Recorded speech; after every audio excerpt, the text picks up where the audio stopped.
రే విజయ్, వీడికి నచ్చిన ఛానల్ వచ్చినప్పుడు చెప్పు. నీకు సంతోషం కలిగించే ఏదైనా విషయం నీకు చూపించాలనే ఉద్దేశం మాకిప్పుడంతా. అలాంటిది ఏమైనా ఉందన్నా? ఇంకో ఛానల్ పెట్టనా? ఆ ఫైట్ వీడు ఖచ్చితంగా చూస్తాడు, అది కన్ఫర్మ్, అంతే కదా? ఫైట్ ఇది మార్చే. అయ్యో ఇది చూడక్కర్లా, మర్యాదగా మార్చు. చెప్పి మన దేవుడు మనకి చెప్తున్నాడు. మార్చుకో మార్చుకో. ఆంటీ ఏం చేస్తుందో చూడరా. అదే పెట్టు. ఇప్పుడు కరెంటు పోకూడదు, అది చాలు, ఇది చాలు.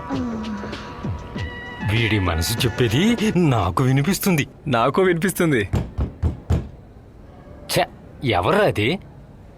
రే ఫాదర్ రా. తర్వాత రమ్మని చెప్పు. చాలా మార్చు. స్తోత్రం. హల్లెలూయా. అందరూ మారిపోయారా? దీని గురించి నేను చెప్పేది ఏంటంటే, హల్లెలూయా. చూస్తుండడం మాత్రమే కాదు, చూసిన ప్రతిదాన్ని ఫాలో అవుతూనే ఉండాలి. ఆశ మట్టుకు ఉంది ఫాదర్, మరి అవకాశం మొత్తం దొరకట్లే. అవకాశం కూడా నేనే ఇప్పించాలా? వెళ్ళు వెళ్ళు, చదువుకో.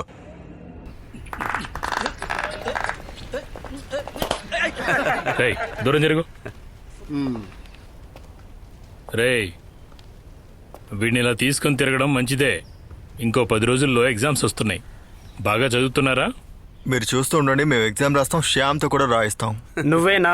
నువ్వు చదివినట్టే. నువ్వు కాలేజ్ రూమ్కి వచ్చే సంవత్సరం పైన అయింది.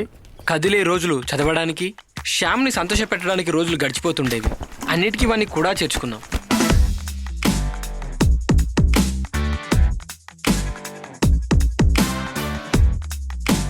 ఇందులో ఏమేం రాస్తున్నారు? ఇంకొక ఎగ్జామ్ మాత్రం మిగిలింది. నాకు తెలిసి వాడు ఒక్క లైన్ కూడా రాసి ఉండడు.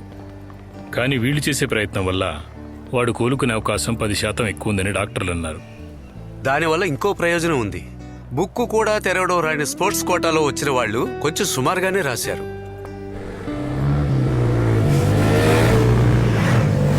చూసెళ్ళరా. Good afternoon father. Good afternoon. Exam ఎలా రాశారా? టైం చాలేదు ఫాదర్. నీకు చాలదురా. నీ మొహానుకున్న గ్లాస్ కొంచెం తీ. నువ్వు ఆ కాంట్రాక్టర్ భక్తవత్సలం కొడుకే కదా? అవును. అవును, నీ పేరేంట్రా? డానిష్. ఇలా చూడరా డానిష్, నువ్వు త్వరగా వ్యానిష్ అవ్వకుండా ఉండడం కోసం చెప్తున్నాను. అడ్వైజ్ ఇస్తున్నాను అనుకోకు. మన దేశపు రోడ్లకు సెట్ అవునటువంటి స్పోర్ట్స్ పవర్ ఎక్కువ ఉండే బైక్ ఇది. నువ్వేమో ఊళ్ళో వాళ్ళకి నీ స్టైల్ చూపించడానికి 100-150 స్పీడ్లో వెళ్తుంటావు. అప్పుడు నువ్వు ఎవరైనా సైడ్ కొట్టాడనుకో, కుక్కపిల్ల అడ్డు వచ్చినందుకో కట్ చేస్తావు. ఎదురుగా వచ్చే అమాయక బెంచి కారుకో, టిప్పర్ లారీకో గుద్దుకుంటావు. మరుసటి రోజు కాలేజీ లీవ్. నువ్వు బాగుపడవని నేను ఎప్పుడు చెప్పనురా. కానీ స్వర్గానికి నువ్వు త్వరగా వెళ్ళకూడదని ఆశ ఉంటే మటుకు నువ్వికపై మెల్లగా జాగ్రత్తగా చూసి బండి నడపాలి. అర్థమైందా?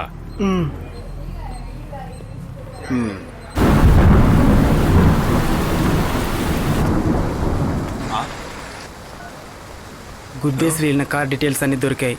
వాళ్ళని పోలీసులకు పట్టిస్తే ఎలా ఉంటుంది? ఏం ప్రయోజనం? ఏ గుద్దిన రోజే వాళ్ళని పట్టుకున్నా గానీ అనుకోకుండా జరిగిన ప్రమాదం అని కేవలం 2500 కడితే చాలు, ఈజీగా బయటకు మిమ్మల్ని అందరినీ పైకి రమ్మన్నారు. ఒక్కో చోట ఒక్కో రూల్స్. ఈరోజు ఉదయం ఇక్కడ ఎవరూ లేనప్పుడు షాపు వాడు ఆటోలో తెచ్చిచ్చిన పార్సిల్ ఇది. ఎవడ్రా కొబ్బరి చెట్లకే మిషన్ ఆర్డర్ చేసింది? మిమ్మల్ని అడుగుతున్నాను. అది ఫాదర్, వీడి కొబ్బరి నీళ్ళ కోసం 2 సార్లు కొబ్బరి చెట్టు ఎక్కాల్సి వచ్చింది. హైట్గా ఉన్న కొబ్బరి చెట్లు ఎక్కడం రిస్క్ అని నేనే ఆర్డర్ చేశా. ఎవరెక్కడానికి? నేనెక్కడానికే ఫాదర్. నువ్వు లైఫ్ లాంగ్ కొబ్బరి చెట్లు ఎక్కాలని తీర్మానించుకున్నావేంటి? అప్పుడు మిలిటరీ సెలక్షన్కి వెళ్ళేవే, ఏమైంది? అది సెలెక్ట్ అవ్వలేదు. ఎవరు చెప్పారు సెలెక్ట్ అవ్వలేదని? ఇదిగో చూసావా, నా కేర్ ఆఫ్ అడ్రస్కి మిలిటరీ నుంచి వచ్చిన అపాయింట్మెంట్ లెటర్ ఇది. రే సెబాస్టియన్, నువ్వు మిలిటరీకి సెలెక్ట్ అయ్యావురా. రే ముందు వాడిని కొంచెం దింపండిరా. మొత్తం చెప్పనివ్వండి. ఎల్లుండి వాడు ఇక్కడి నుంచి బయలుదేరాలి. 8వ తారీఖున పూనాలో రిపోర్ట్ ఇవ్వాలి. జాబ్ వచ్చిన సంతోషంలో చప్పట్లు కొట్టాం, కానీ మాతో ఉన్న మస్తాన్ మమ్మల్ని వదిలి వెళ్ళటం అనేది మా మనసుకు చాలా కష్టంగా అనిపించింది. మీరు అక్కడికి వస్తే వద్దు ఫాదర్, సెబాస్టియన్ వెళ్ళడం నేను చూడలేను. మీరు ఇది వాడికి ఇస్తే చాలు.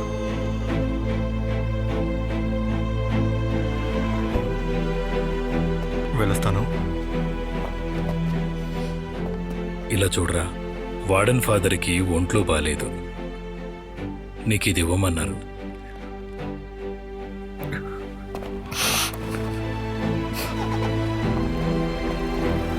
మస్తాన్ వెళ్ళిన దిగులుతో శ్యామ్ 2 రోజులు భోజనమే చేయలేదు. ట్యూబ్ ఫీడింగ్ మాత్రమే ఇవ్వగలిగాం.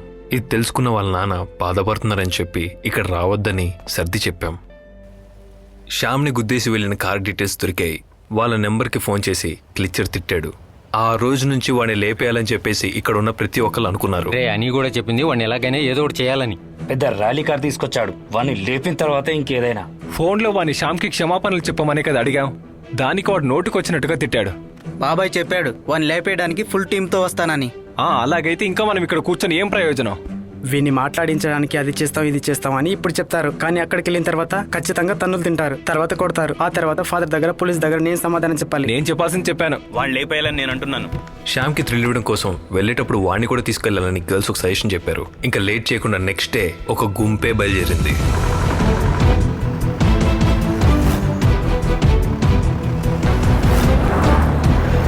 ఒక పెద్ద కోటీశ్వరుడు కొడుకేవాడు. ఊరు తిరగడం, మందు కొట్టడమే వాడి ముఖ్యమైన పని. అవును ఇదే. ఎవరది? మీ సార్ ఇక్కడ లేడా? పెద్దయ్య గారు అమ్మగారు ఓ పెళ్లి కోసం వెళ్ళారు. ఎప్పుడొస్తారు? రేపు వస్తారు. చిన్నయ్య ఓ మీటింగ్ లో ఉన్నాడు. అన్న ఇటు రండి, మీతో ఒక విషయం చెప్పాలి రండి. ఎక్కడికి లాక్కెళ్తున్నారేంటి? ఇప్పుడే ప్రిన్సెస్ గారు ఒక్క నిమిషం వస్తారా? ఎవరా మీరంతా?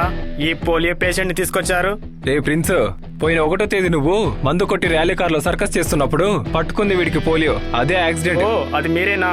అప్పుడప్పుడు నా బండి గురించి ఎంక్వైరీ చేసింది. అయితే ఇప్పుడు నన్ను కొట్టడానికి అంతా వచ్చారా? ఇలా చూడండిరా, పోలీసుల్లో రాజకీయాల్లో నాకున్న పరపతి ఏంటో మీకు తెలీదు.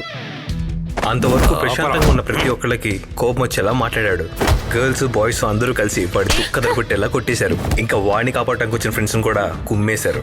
బాబాయ్ అతని ఫ్రెండ్స్ వాళ్ళ ఇంట్లో బాగా వసూలు చేసుకుని వచ్చేశారు. నువ్వు చేసిన పనికి ఈ మాత్రం దెబ్బలు కూడా తగులుకుంటే రోడ్లో జనాలు నడవలేరురా. అందుకేరా మీ ఇంట్లో మీ అమ్మ నాన్న లేని టైం చూసి కుర్రాళ్ళందరినీ తీసుకొచ్చింది.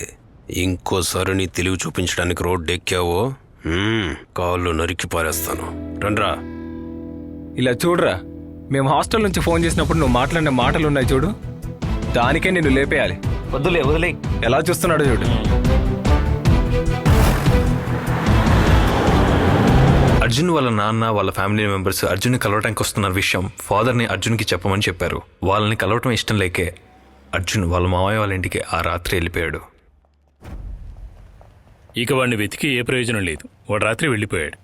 నాకు తెలిసినంత వరకు ఏంటంటే మీరు అనవసరమైన రాజకీయాలతో పోగొట్టుకున్నది మీ మొదటి భార్య ప్రాణాల్ని. ఒంటరిగా ఉన్నప్పుడే కొడుకు గుర్తొస్తాడు. కారు ఓనర్ని ఇంటికెళ్ళి కొట్టినందుకు కేసైంది. జరిగిన విషయం మినిస్టర్ అయిన అనిల్ వాళ్ళ నాన్నకి చెప్తే ఒక ఇన్స్పెక్టర్ హెల్ప్ చేశారు. అప్పుడు దీని గురించి పోలీసులు అనిల్కి చెప్పిన విషయం మా ఆశల మీద నీళ్లు జల్లినట్టయింది. ఆ రోజు యాక్సిడెంట్ జరిగిన సమయంలో ఆ అమ్మాయి ఈ ఫోన్ యూజ్ చేసింది. నువ్వే చూడు. ఈ ఫోన్ ఎవరికన్నా దొరికి ఈ ఫోటో బయటకు వచ్చుంటే లైసెన్స్ లేకుండా బండి నడిపినందుకు, సెల్ఫీ తీసి ఆడుకున్నందుకు మొత్తం పబ్లిసిటీ అయింది.